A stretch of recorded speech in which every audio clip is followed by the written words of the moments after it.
You are listening to the Real Faith Stories podcast, interviews with people who chose to boldly follow their faith. I'm your host, Brian Robinson. Now, let's meet our guest and hear their story.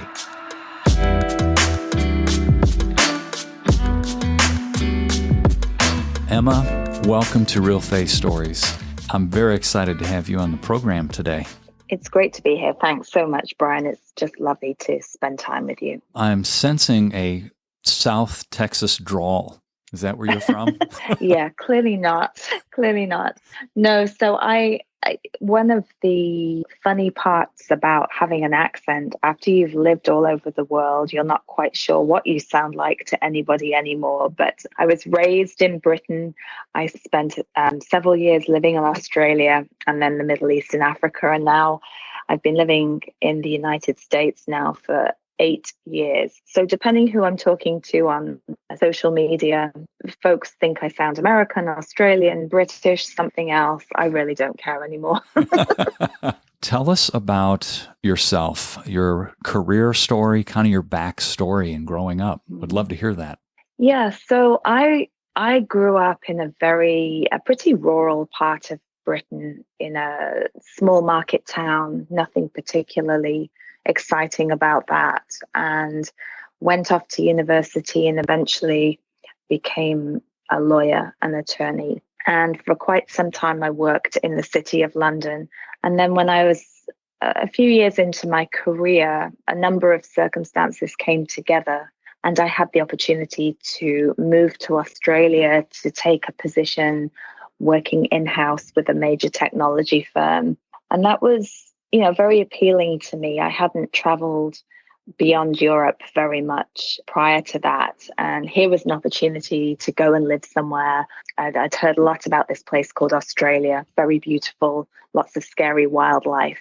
But here was an opportunity to go and pursue my career in foreign climes. And when I got onto that aircraft, it was at a point in my life where personally, things have been pretty difficult for a while, and I was really ready to just go somewhere new and do something different.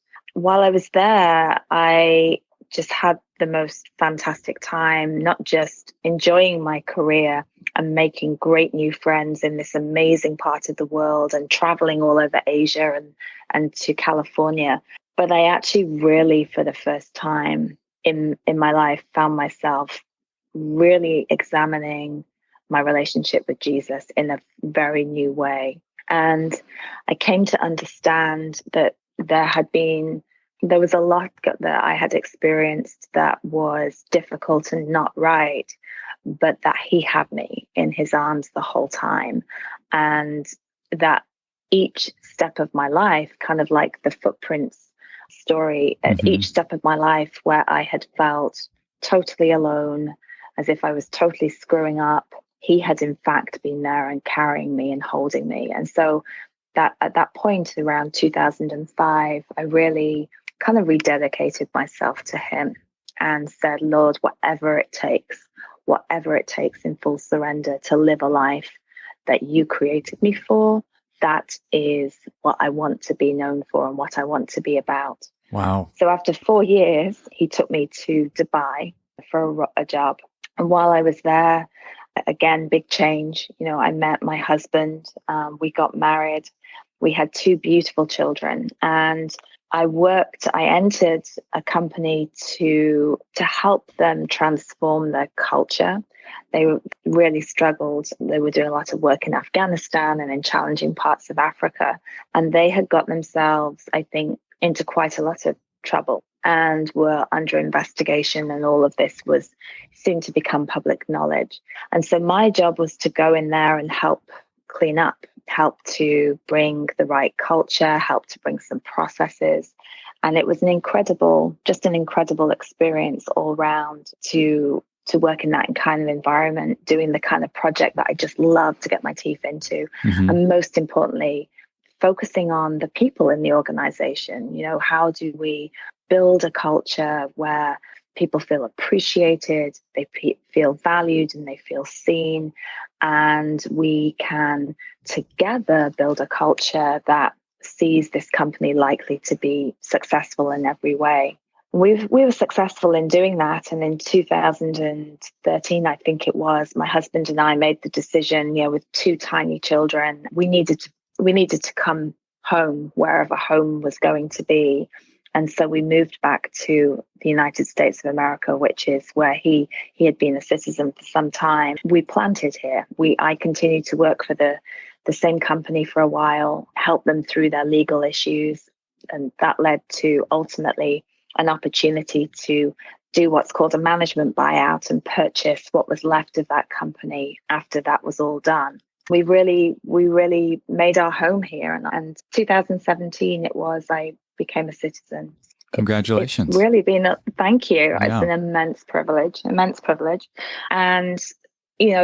that's one of the things I'm proudest of from the last 4 to 5 years, as is, being part of standing up a phenomenal organization that kind of rose from the ashes of that company I've been working for in Dubai. We were able to work with investors and partners and to really take what was left, put it into a new organization, and then grow that business over the years. So it's been a busy, I would say the last 11 to 15 years have been incredibly exciting and incredibly busy. But the thread running through all of it is that at every stage, I've just been honored and privileged to see my relationship with Jesus just grow and grow and grow. And to understand more of who he is and more of who he created me to be in my whole life, whatever it is that I'm doing. I'd like to circle back on the moment you decided to do a deep dive and examination of your life, and you recognized that even in the most difficult situations, Jesus was carrying you through them. What was that like when you saw that for what it was? It was very humbling and very profound. I think I had grown up surrounded by faith, but a kind of cold Christianity where Jesus was certainly present, but God was kind of there with this big stick to beat you if you got things wrong, and very much a culture of guilt and shame, and certainly not much of the Holy Spirit nor the amazing things that he brings. And so I grew up a little afraid of God, to be honest, and just aware of everything in my life that was a mess, every tiny mistake, every bad thought, every error. And parts of my early life, I had also experienced some pretty profound trauma. And for the longest possible time, I felt that it was all my fault. I felt that everything that had happened to me and everything that I had experienced there must be something wrong with me. It must be my fault. And obviously, as anyone who's been through those kind of early childhood experiences can testify, when you start your life that way, it just becomes this rotten core of limiting beliefs and pain, out of which you make other difficult decisions or other wrong decisions or other sinful choices, quite frankly. So when I got to that place on my knees, and I must have been in my early 30s, where I had this just profound sense of, this just cannot be. The truth of the cross cannot be that I continue to feel this way, that I continue to carry this burden. I asked myself the question, surely isn't the truth of the gospel that Jesus died to take all of this away so I could actually live in freedom? And in that moment, I realized I actually hadn't believed that at any stage until that point. And so I had to hand him again all of the past, all of the pain, all of the difficult or sinful decisions or lifestyle choices, all of it, and just say, Father, I accept again what Jesus did on the cross. I accept that he did that for me, but I also accept the truth of why he did it, which was to bring me back into relationship with him and to set me free for the rest of my life. And it hasn't been easy since then. There's a lot of work to do with him. I felt for the first time that things that had burdened me were actually starting to lift off one by one. one layer of the onion at a time, I was starting to see his healing touch permeate all of my life. And I think that the immense grace of God is that he can do it in an instant, in a flash. But actually, when you've been badly broken, that would almost be too dramatic. It would be very difficult to accept and very difficult to deal with. And I just look back and see his kindness and his love and his grace in allowing us to walk together in this story and journey and to do it at a pace that didn't break me. He never gave me more than I could handle. He never asked me to face more than I could face up to. And there were times I came pretty close. I mean, there were moments where I did break or did think I would break. There were days I didn't want to wake up tomorrow very profoundly. And he saw me through all of it. And today I'm just, so thankful to him. I've had profound healing on both a physical and emotional level. And it's an absolute joy to be here and be alive and entering the second phase or maybe longer of my life. It all started with you getting on your knees and saying there has to be more to this, right? Yeah, absolutely. Now that you're in this business that you did the management buyout, what is the name of that business? It's called Valiant. Valiant. And what does Valiant do? So Valiant is a government services provider. We primarily operate in the defense services space, providing support for critical missions. Incredibly proud of the organization. We have a great team around us all the way through the organization. We serve the United States of America. We serve our customers here and also some of the allied nations abroad. So a great and immense privilege to be in that position doing this kind of work. What's an example of one of the types of work you do that you can share? Oh gosh, there's so many projects and programs that we're very proud of. Well, one of the things that we do is when the US Navy is afloat out in the Middle East, we are one of the providers of everything that the ships need to sustain life on board. So we provide food and water and life sustainment products. So imagine a big ship, and they always come as a flotilla, sails up into a port. You have to send requisitions for maybe 6 weeks when they're out at sea. And that can be millions of dollars of food and water and coffee and candy and all the things that folks need. So that's one of the programs that is really fun to be involved with. That's no small thing, Emma. No, it's not, particularly not when the global supply chain is a little challenging. One thing you cannot do is allow your armed forces to be without what they need, not for a moment, and nor should we. So we have to find ways to make sure that the products are in our warehouse and ready to go, and that whatever time of day or night the ships turn up, they can be supplied as they need. And one thing I've understood, we have a few veterans, many veterans actually, who work with us, is that the last thing you ever want to do is send folks out into the middle of the ocean for 6 weeks without enough coffee or candy to sustain them. That really is not helpful. Oh, I could see that. I wouldn't want to be away from my coffee for 6 weeks. That's for sure. No, absolutely not.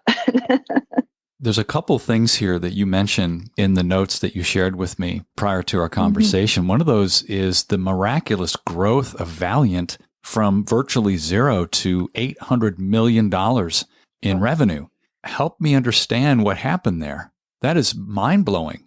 Yeah, no, it's been and obviously the exact numbers are we're not publicly traded, but we have had incredible growth, and that's a number of factors. First of all, we work with incredible partners, our investors, our partners. They really are just the best of the industry, and I think have been very supportive of everything the management team has needed and wanted to do. And that's not necessarily a common thing, sadly. So they really do stand out in that regard. But also, I mean, we did a number of other acquisitions, which helps with the growth. And you really do have to do that in our industry and in our space. If you want to grow, you have to have what's called past performance. And that comes from basically acquiring other organizations that have done that kind of work you're interested in pursuing. Mm-hmm. But then the other part of it is just everybody on the team rolling up their sleeves and being very passionate and very dedicated to working incredibly hard to find new business and win the trust of our customers and be in a position to deliver projects well. So, I think we have one of the best teams in the business. Everybody that's here is singularly focused on our customers and the need to give them exactly what they ask for and exactly what they need on time and within the cost limitations. And we've been successful in doing that. And I think the team themselves, everybody who works here, is just so proud ultimately of the missions that we support, and would not want to see anything go wrong, not for a moment. So that's the culture and the camaraderie of the team is critical to that success. Well, when you bring up the word culture, I can't help but think of how much has your prayer and those of your associates played into the growth and the amazing things that have happened in this company. Can you share some stories, please? Yeah, sure. So for me, prayer is the lifeblood of absolutely everything. And quite often, as many people in the business world will tell you, it goes on very quietly behind the scenes. There've been many times when we hit challenges or situations where I just thought there would be an impasse. You look in the natural and you think, gosh, this is just this is a challenge that no one has beaten before, or this is maybe a Herculean task that we're trying to get done, and I'm not sure it's going to happen in the usual way. And in those moments, I've known that the only answer is prayer. So, an example of that would even be when we were, years ago, when we were looking at doing the management buyout. There were so many reasons why the deal that we were trying to do was really, from a world's perspective, unlikely to happen. And lots of people told us we had all sorts of bankers and potential investors and advisors. And I think we even felt it ourselves on certain days. People would tell us, this is too hard. It's just too hard. There are too many very good and logical reasons why this shouldn't happen. And yet on the inside, I just knew that it had to, and that we hadn't come this far for it not to happen, that there were customers and employees and families depending on it happening. But you had a conviction inside this had to happen regardless of what you were seeing on the outside.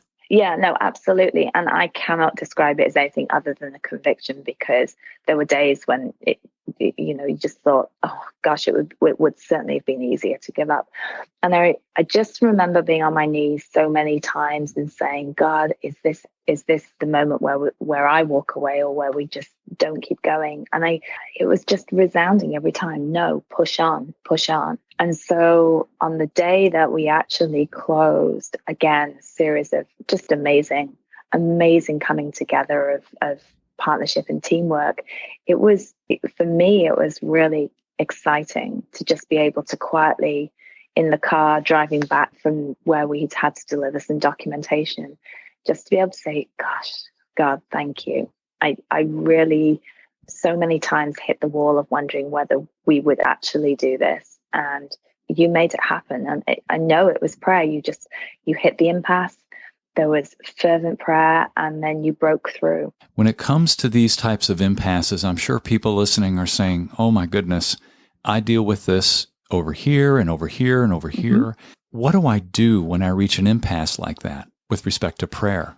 So I have prayed all my life, different degrees of enthusiasm. And I wouldn't call myself a natural intercessor, but what I came to realize is you do not have to struggle on your own with these things. There are organizations now. There's Heaven in Business, a ministry that Andy Mason runs. There is Workplace Prayer, which is another organization run by Amy Lykosh and Bob Perry. And there are many other ministries like that, where you can, as a Christian in the marketplace, as a Christian in business, you can reach out and you can get support whenever you need it, 24/7. And you obviously don't have to share all of the confidential details. That wouldn't be right. But you can explain, this is the kind of impasse I'm facing. This is the kind of situation that's boiling over. This is the kind of situation I'm handling that's really challenging and really tough. And you can have people standing with you, intercessing for you and for your business and for your organization. And there are just so many stories of businesses experiencing the miraculous. I mean, just so many to share.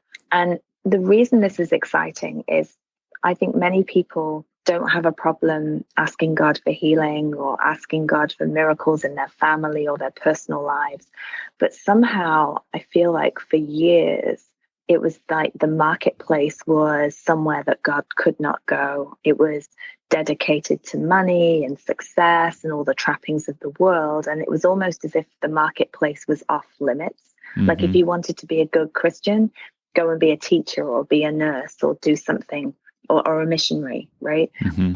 But if you go into business, wow, you're on your own. And we have come such a long way now to a place where we expect not that just that God loves business people and wants to see businesses thrive, but that there are signs of revival coming in a marketplace. There are signs of revival within businesses.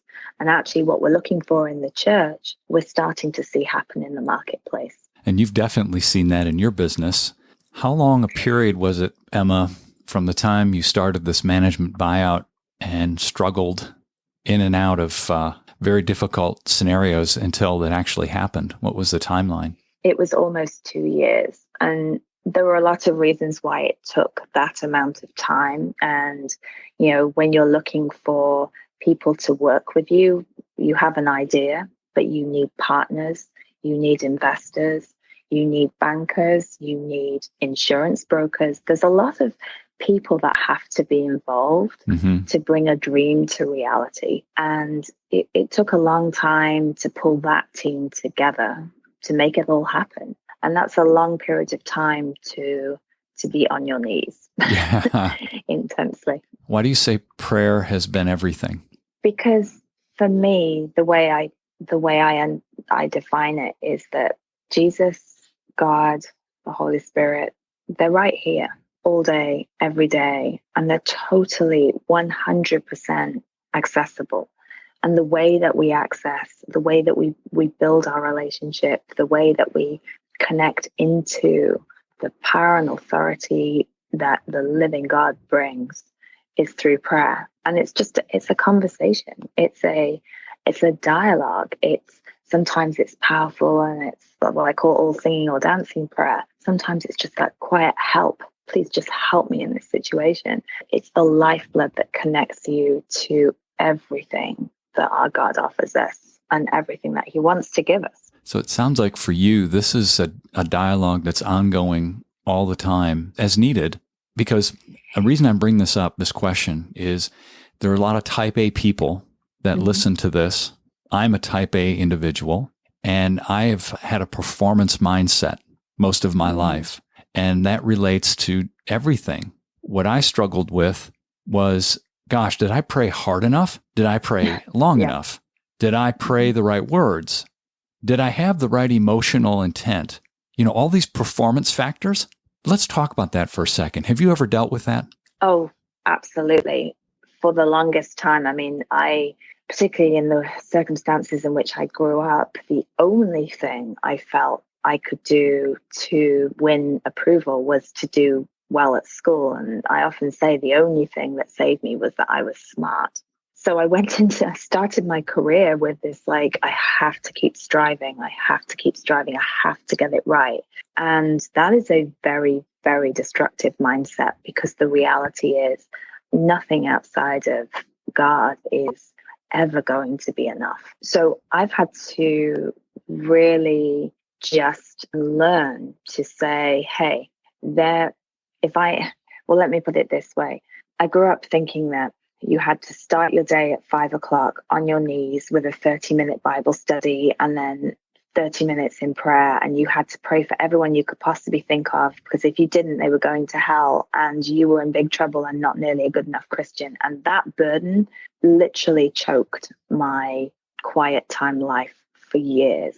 Like, I was more afraid of getting it wrong than of doing it at all. And so again, God was this distant character who was going to be cross if I didn't pray in the right way or read enough of my Bible every day. Once I came to that profound understanding that, no, Jesus is asking me to be in a relationship with him. And obviously he wants me to talk to him, but he also wants me to listen. And that can be, that dialogue, that continuing dialogue can be as varied and wonderful as he is and as he made me to be. And so there are times I just sit and soak in his presence for hours. And there are times when I'm driving, I've dropped the kids off, I'm trying to get my coffee, I'm late for a meeting, I'm freaking out because the traffic's bad. And it's just, I have worship music on and I'm just like, Lord, I just need your help today. I need your help to get there on time and get going. And I've learned to just have this continuing dialogue all day, just all day, all night, in quiet moments, in busy moments. I will sometimes just step out or away from something I'm doing just so I can say, hey, Jesus, what do you want me to do in this situation? What do you want me to say in this situation? Do you have a message for the person I'm in a meeting with who right now looks like they want to hit me? How do I carry you into the room? How do I carry you into this situation? And that for me has been transforming, because here's the message for all of us who are type A. We don't have to get it right. We couldn't if we tried. We just have to be profoundly in love with Jesus and doing our part to build a relationship with him. I love what you say. You don't have to get it right. It goes back to the comment of we're afraid of getting it wrong. So much of the world that we live in, particularly today, is about stress. Right? Stress, pressure, anxiety, getting it right. Everything we say, do, think is scrutinized 1,000 times over. The amazing thing about Jesus is he said, cast your burdens on me. That's everything. Just give it to him. Just give it all to him. I would suggest if our relationship with Jesus is stressful or angst-ridden or feels like pressure, then we really need to go back to him on our knees and say, sure doesn't feel like this is how loving you should feel, Jesus. It really shouldn't. I should feel the peace that passes all understanding. I should be able to sense your presence and know that you love me and have no question deep inside that while I may not be perfect and I may get many things wrong, that you love me and there's nothing I can do to switch that love off. This picture keeps coming to mind, Emma, as you're saying that, of just relax your grip and let your arms down to your side. Yeah. I was reading recently, I think a pastor had been preaching, just take your hand off the doorknob. Don't keep trying to push your way and open the doors. Just let him open the doorway and then you just walk through. And I think, we're almost conditioned, I think particularly in the Western world, that we need to strive to attain, to get, to be. And that's just not how it needs to be in the kingdom. That's just not how the kingdom is wired. We simply just need to sit at his feet and abide with him, be with him. Instead of maneuvering and trying to place yourself in positions where you think you're supposed to go next, let God do that. Let him open those doors, right? That's a different mindset, isn't it? It is. And it's not always easy. I mean, being real about it, there are days, particularly when you're looking at the future and I ask myself, I wonder what I could be doing in 2 years' time or 5 years' time. There's the human part of me is like, well, if I do this or I network in this way or I do this course or I do an MBA or, and it's very, very hard to go, no, hang on. When the time is right, I know I can trust God to open the doors that are the right doors for me to go through. And what I need to do is be listening to him and waiting on him and in a place where I can understand what he's doing when he does it. What would you say, as you look back over your life, is one of the biggest lessons that you've learned that you would, given the opportunity, would love to just share with the world? Wow, that's a very good question. I would really say that learning to really trust Jesus, to really trust him, no matter what you have been through, how you might have had your trust obliterated many times in your life. Maybe you grew up and never felt safe, and so as a consequence, you never trusted anyone in your life. When we can learn to trust Jesus and trust that he loves us and trust that his plans for us are good and that he has a purpose and that we don't have to perform for him, it feels like that sets you free from so much. And it just provides this opening for your life to be dramatically changed. Mm-hmm. I wish, with hindsight, that I had understood that far earlier in my life. It would have saved a lot of pain and heartache. Now, it's not that God can't take that pain and heartache and turn it into something good and use those experiences to help me help others. He does that. I really, truly know that to be true. But it sure would have been nice to know it earlier on. You know, I just spent some time on a Christian executive retreat at a big church out in California. It was so wonderful to be in mastermind groups with young people, like people half my age who were already on fire for Jesus in the business world and doing phenomenally well. And they were asking such great questions I've been asking perhaps in the last 4, 5, 6 years. And I was like, wow, you know, how amazing to have clocked onto the truth of who Jesus is much earlier and to be actively not engaging in a worldly culture from a much younger age. I mean, just phenomenal. So you don't have to do it all. You don't have to do a thing except trust in Jesus. You know, that brings to mind another picture that I've had in my heart since I was a child. And I've always had this picture of running through an open field with the sun on my face, smiling and just running full out and feeling God's pleasure. Have I lived that way? Honestly, it's been momentary. It's been, seasons. But what you're speaking to really resonates with me about trusting him to the extent that that's the picture for me that I want to enjoy all the time. And it's there. It's really there. And that's what you're saying. Yeah. For me, I've had the picture a number of times in life of sitting under a waterfall, a huge, powerful waterfall, and just feeling that instead of water, it's like a wave of his love just pounding down over my head over and over, and just sitting and feeling that the power of that, but also the refreshing nature of that. And, obviously many times waterfalls are full of light and movement and energy, and they're beautiful. And that to me is the picture he speaks to me through. And, at various stages in life where I've just needed that reminder in a more tangible way, it's always been through a waterfall. Yeah, and I would encourage anyone who's listening to this to tap into that picture God's given you with respect to what freedom is, because I believe he's dropped that in our hearts for sure. As we finish up, Emma, would you please pray for our listeners? Yeah. Oh my goodness, that would be a total pleasure. Father God, I just thank you for who you are. I thank you for the incredible love that you have for every person listening to this podcast today. I thank you that you made them intentionally exactly the way that they are, and you did that for a reason, with a purpose in mind, but most importantly, that you created each one of us for the sole purpose of being in relationship with you so that we could enjoy each other, us and you. Father, I thank you that we don't have to do anything except accept that you are who you are and that you love us and that you died for us. And I pray for everyone who is listening today that they would come today to a fresh revelation of just how good you are and just how much you love them.